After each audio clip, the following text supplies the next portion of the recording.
चलिए जानते हैं देश और दुनिया के सिलेक्टेड काम की और महत्वपूर्ण 50 बड़ी खबरों को सिर्फ 10 मिनट में। पर अभी तक आपने इस वीडियो को लाइक नहीं किया है तो लाइक कर दीजिए। भाजपा की संसदीय दल की बैठक में बोले पीएम मोदी, विपक्ष ने विपक्ष में रहने का मन बनाया। कहा कुछ पार्टियां संसद सुरक्षा 2 को सपोर्ट कर रही, उनका ये आचरण बेहद खतरनाक। पीएम के साथ रक्षा मंत्री राजनाथ सिंह और बीजेपी के राष्ट्रीय अध्यक्ष जेपी नड्डा बैठक में हुए शामिल। तमिलनाडु में बीते 2 दिन से पानी पानी हो गए। गांव से लेकर शहर के इलाके राहत बचाव कार्य में जुटे सेना के जवान, सैकड़ों पर्यटक फंसे। सुरक्षा चौक पर संसद में मचा हंगामा। शशि थरूर और कार्ति चिदम्बरम सहित संसद से निलंबित हुए 49 और सांसद। कल 33 लोकसभा और 45 राज्यसभा सांसद सस्पेंड हुए थे। अब तक 141 विपक्षी सांसद हुए निलंबित। कोविड के बढ़ते मामलों के बीच कर्नाटक सरकार अलर्ट। एक दिन में मिले 111 नए मरीज, मरने वालों की संख्या पहुंची 72,000 के पार। सीमावर्ती इलाकों के लिए जारी की एडवाइजरी। अयोध्या में राम मंदिर प्राण प्रतिष्ठा समारोह में शामिल होंगे लाल कृष्ण आडवाणी। वीएचपी ने दिया न्योता, मंदिर आंदोलन की रखी थी नींव। पीएम मोदी ने ब्रांड बनारस की नींव पर रखी 2024 की गारंटी। उत्तर प्रदेश से किया आगाज, देश भर में गुंजेगी आवाज। काशी से पूर्वांचल, बिहार की 67 सीटें और दक्षिण भारत को साथ गए पीएम। यूपी की योगी सरकार ने नोएडा, ग्रेटर नोएडा के घर खरीदारों को दी सौगात। 2.5 लाख ग्राहकों की रजिस्ट्री का रास्ता हुआ साफ। घर खरीदारों की फ्लैट की रजिस्ट्री नहीं हो पा रही थी। कांग्रेस नेता राहुल गांधी ने जनता से की कांग्रेस को चंदा देने की अपील। कहा मैंने सामंजस्य पूर्ण और प्रगतिशील भारत के लिए अपना योगदान दिया। इससे पहले कांग्रेस अध्यक्ष मल्लिकार्जुन खड़गे ने इस कैंपेन की आधिकारिक शुरुआत की। कांग्रेस नेता राहुल गांधी ने बनाया वीडियो, भड़के उपराष्ट्रपति जगदीप धनखड़ ने सदन में लगाई फटकार, बोले उन्हें सद्बुद्धि आए। देश की जनता को एक बार फिर मिलेगी राहत, चावलों के दामों में आएगी गिरावट। मोदी सरकार ने कंपनियों को दाम घटाने के दिए निर्देश। देशद्रोह के मामले में शिवसेना नेता संजय राउत को मिली बड़ी राहत। पीएम मोदी के खिलाफ आपत्तिजनक लेख लिखने का था आरोप। पूर्व मुख्यमंत्री शिवराज सिंह चौहान बोले मैं राज्य के साथ साथ केंद्र में भी रहूंगा। मीडिया से 56 सेकंड की बातचीत में 5 बार कहा जो पार्टी तय करेगी वो काम करूंगा। संसद की सुरक्षा उल्लंघन जितना खतरनाक है उतना ही उनका समर्थन करना। इंडिया गठबंधन पर बरसे पीएम मोदी। योगी कैबिनेट की हुई बैठक, 20 में से 19 प्रस्तावों पर लगी मुहर। फ्लैट बायर्स को मिली बड़ी राहत। आबकारी नीति 2024-25 को मिली मंजूरी। रूस, यूक्रेन और इजराइल हमास युद्ध को रोकेंगे पीएम मोदी। अमेरिका ने प्रधानमंत्री की वैश्विक लोकप्रियता पर दिया बड़ा बयान। संसद की सुरक्षा में सेंधमारी के बाद बढ़ाई जाएगी यूपी विधानसभा की सिक्योरिटी। स्पीकर ने लिया बड़ा फैसला, होगी कड़ी निगरानी। गूगल प्ले स्टोर से हटाए गए धोखाधड़ी वाले 2,500 ऋण ऐप। लोकसभा में बोली वित्त मंत्री निर्मला सीतारमण। कहा इन ऐप्स को नियंत्रण कर रही है सरकार। इंडिया की 5वीं बैठक हुई शुरू। मीटिंग से पहले कांग्रेस ने लोकसभा चुनाव के लिए नेशनल अलायंस कमेटी बनाई। इसमें 100 गहलोत, भूपेश बघेल समेत 5 मेंबर्स। भारत चीन सीमा विवाद पर आया पूर्व सेना प्रमुख जनरल एमएम नरवणे ने दिया बड़ा बयान, बोले रक्षा मंत्री ने दी थी एक्शन की पूरी छूट। एमपी विधानसभा से पंडित नेहरू की तस्वीर हटाने पर भड़के कमलनाथ। कहा बीजेपी को अंबेडकर का सम्मान करना होता तो नेहरू की तस्वीर को क्यों हटाया। यह लोकतांत्रिक व्यवस्था के लिए दुर्भाग्यपूर्ण है। समाजवादी पार्टी नेता और मैनपुरी से सांसद डिंपल यादव बोली सरकार की विफलता साफ दिख रही। विधानसभा से नेहरू की फोटो हटाने पर सियासत हुई तेज। कांग्रेस ने बीजेपी पर बोला हमला। कहा इतिहास बदलने की साजिश हो रही। एसपीआई की रिपोर्ट में हुआ दावा, मध्य प्रदेश में लाडली बहना योजना से जीती भाजपा। जिन 24 विधानसभा सीटों पर हारने का डर था वहां भी पलटी बाजी। उत्तर प्रदेश की योगी सरकार ने लिया बड़ा फैसला, साइबर क्राइम के बढ़ते मामलों पर लगेगी रोक। इसके अंतर्गत प्रदेश के 57 जनपदों में साइबर क्राइम थाने स्थापित किए जाएंगे। सिम कार्ड के लिए बायोमेट्रिक पहचान जरूरी होगी। गो फर्स्ट को खरीदना चाहती है 3 कंपनियां। व्हाट्सएप में जल्द मिलेगी चैट फिल्टर फीचर। पहले संसद पर हुआ हमला, अब लोकतंत्र पर हो रहा। विपक्षी सांसदों के निलंबन को लेकर मल्लिकार्जुन खड़गे ने सरकार पर साधा निशाना। चीन के गांसू किंगाई प्रांत में 6.2 तीव्रता का आया तेज भूकंप। 118 लोगों की हुई मौत, 200 से ज्यादा हुए घायल। भारत पाकिस्तान में भी लगे जोर के झटके। मेरी जान को खतरा है, ज्ञानवापी मामले में कोर्ट कमिश्नर रहे विशाल सिंह ने सीएम योगी आदित्यनाथ को पत्र लिख मांगी कड़ी सुरक्षा। माफिया डॉन मुख्तार अंसारी के बेटे उमर को हाईकोर्ट से लगा तगड़ा झटका। लटकी गिरफ्तारी की तलवार, अब बचा सिर्फ एक रास्ता। स्क्रैपिंग केंद्र को लेकर केंद्रीय सड़क परिवहन और राजमार्ग मंत्री नितिन गडकरी ने दिया बड़ा बयान, बोले देश में ऐसे 1000 सेंटरों की जरूरत।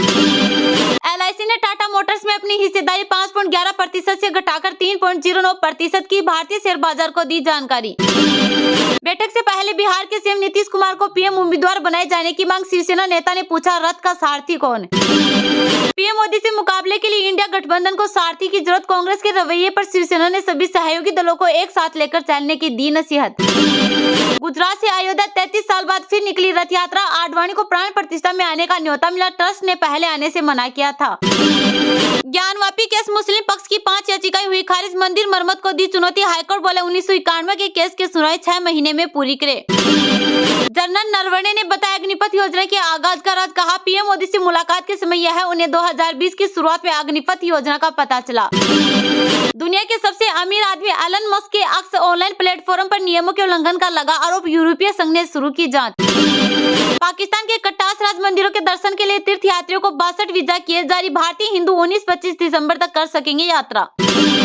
व्यापारी ने बनवाया राम मंदिर का डायमंड नेकलेस, 40 आर्टिस्ट ने 35 दिन में डायमंड का हार किया तैयार, 5000 अमेरिकन हीरो का बनाने में हुआ इस्तेमाल। पीएम श्री स्कूलों के लिए दिल्ली व 5 राज्यों ने नहीं किए एमओयू पर हस्ताक्षर, पंजाब ने वापस लेने का दिया प्रस्ताव, राइजिंग इंडिया नामक केंद्र प्रायोजित योजना को मिली मंजूरी। 15 साल सीएम रहे, अब नई भूमिका में रमन सिंह, 5 साल बाद सत्ता में लौटी भाजपा, छत्तीसगढ़ विधानसभा अध्यक्ष बने पूर्व सीएम। मैं मध्य प्रदेश के साथ साथ केंद्र में भी सक्रिय रहूंगा, बीजेपी जो भी भूमिका तय करेगी मुझे मंजूर है, पूर्व मुख्यमंत्री शिवराज सिंह चौहान ने दिया बड़ा बयान। विपक्ष ने 2024 में भी हारने का मन बना लिया है, बीजेपी संसदीय दल की बैठक में पीएम मोदी ने किया करारा हमला। पाकिस्तान करतारपुर में दर्शन रिजॉर्ट का निर्माण कराने की बना रहा योजना, यहाँ से गुरुद्वारा दरबार साहिबा के हो सकेंगे दर्शन। नहीं थम रहे केरल में कोरोना के मामले, 1700 से भी ऊपर पहुंची संक्रमितों की संख्या। हरियाणा के रोहतक पहुंचे बीजेपी सांसद ब्रजभूषण सिंह, बोले WFI चुनाव में देरी से खिलाड़ियों को हुआ नुकसान, मैंने तो बजरंग साक्षी का फायदा किया। जीवाश्म ईंधन को लेकर विकसित देशों के दबाव में नहीं आएंगे, जलवायु सम्मेलन में बोले केंद्रीय पर्यावरण मंत्री भूपेंद्र यादव। ज्ञानवापी सर्वे की रिपोर्ट ASI ने कोर्ट को सौंपी, अमेरिका में तैयार की गई GPR रिपोर्ट, मुस्लिम पक्ष बोला सार्वजनिक न करे।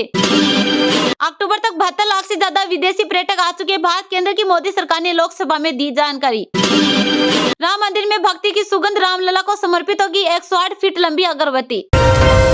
भाजपा की संसदीय दल की बैठक में बोले पीएम मोदी, विपक्ष ने विपक्ष में रहने का मन बनाया, कहा कुछ पार्टी संसद सुरक्षा चूक को सपोर्ट कर रही, उनका यह आचरण बेहद खतरनाक। पीएम के साथ रक्षा मंत्री राजनाथ सिंह और बीजेपी के राष्ट्रीय अध्यक्ष JP नड्डा बैठक में हुए शामिल। प्रधानमंत्री नरेंद्र मोदी ने संसद सुरक्षा चूक मामले पर विपक्ष को घेरा। भाजपा संसदीय दल की बैठक में उन्होंने कहा कि विपक्ष ने अपने स्थान पर बने रहने का मन बना लिया है। उन्होंने कहा कि जिन्होंने संसद की सुरक्षा में सेंध मारी, कुछ दल एक तरह से उनके समर्थन में आवाज उठा रहे हैं, यह सेंधमारी की ही तरह खतरनाक है। भाजपा की संसदीय दल की बैठक संसद के लाइब्रेरी परिसर में हुई। प्रधानमंत्री नरेंद्र मोदी के साथ रक्षा मंत्री राजनाथ सिंह और भाजपा के राष्ट्रीय अध्यक्ष JP नड्डा बैठक में शामिल हुए। इस बैठक में पीएम मोदी ने कहा कि लोकतंत्र में भरोसा करने वाले हर व्यक्ति को संसद परिसर में हुई घुसपैठ की घटना की निंदा करनी चाहिए, पर कुछ पार्टियां सुरक्षा चूक के मामले को सपोर्ट कर रही है। कुछ बिल बहुत महत्वपूर्ण है जिन पर चर्चा होनी चाहिए। अगर विपक्ष चर्चा में शामिल होता तो अच्छी बात होती है, लेकिन शायद अच्छे काम उनके भाग्य में नहीं है। पीएम बोले विपक्ष विधानसभा चुनाव में मिली हार से बौखलाया है। दरअसल कांग्रेस नेता राहुल गांधी ने हाल ही में संसद सुरक्षा चूक के लिए बेरोजगारी और महंगाई को दोषी ठहराया था। इसे लेकर पीएम ने कहा, मैं नहीं समझ पा रहा हूँ लोकतंत्र में भरोसा करने वाली कोई पार्टी कैसे इस घटना को सही ठहरा सकती है। पीएम ने यह भी कहा कि विपक्षी दल हालिया विधानसभा चुनाव में मिली हार से परेशान है और अपनी बौखलाहट में संसद की कार्यवाही में बाधा डाल रहे हैं। पीएम ने भाजपा नेताओं से संयम बरतने और लोकतांत्रिक नियमों का पालन करने को कहा। संसद के शीतकालीन सत्र के 12वें दिन को विपक्ष ने सांसदों के निलंबन को लेकर दोनों सदनों में हंगामा किया। इससे पहले विपक्षी नेताओं ने संसद भवन परिसर में गांधी प्रतिमा के सामने मोदी शाही मुर्दाबाद, तानाशाही मुर्दाबाद और मोदी सरकार मुर्दाबाद के नारे लगाए।